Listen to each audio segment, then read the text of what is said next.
Wicked for Good is hilariously bad, and not just because of the common knowledge of its abysmal lighting, color grading, cinematography, direction, the criticism of which undoubtedly hold as true as ever. The biggest strength of the first Wicked film, that was its memorable and annoyingly catchy soundtrack, is the main weakness of the second, meaning it has close to none of those, which leaves the film completely naked, having to rely on basic good old fundamentals such as character work, storytelling, and world building, which is for sure not for good in this one.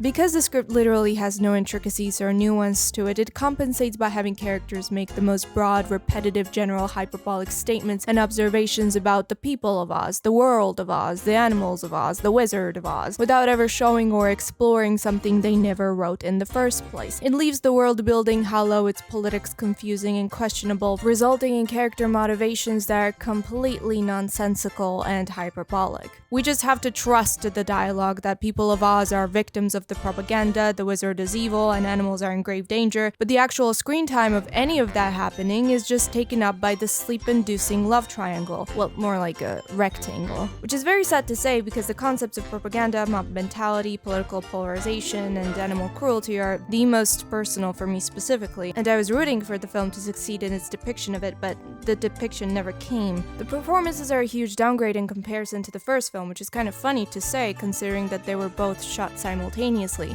but that is just a further testament of how much the first film's soundtrack's whimsical nature and tone carried to the first film, distracting you from all the, well, rest. The only actors holding up here are Cynthia Erivo, Jonathan Bailey, and Marissa Bode, somehow managing to soften the blow of the cringiest hitting lines you could ever imagine delivering. Maybe Jeff Goldblum too if we're counting the honorable mentions. Dishonorable mention goes to Michelle Yeoh. What the happened? And lastly, I want to question Jon M. Chu's ability to direct musicals, or anything really, which was my main criticism towards the first film, which is again funny and what happened, because the last sequence of Step Up 2 is legitimately a masterpiece compared to this.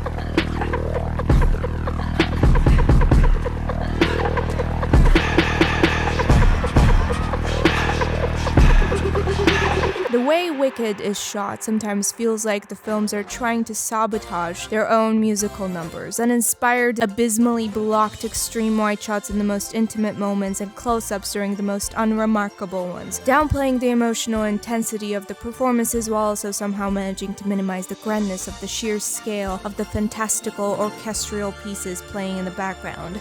Or maybe it's just me.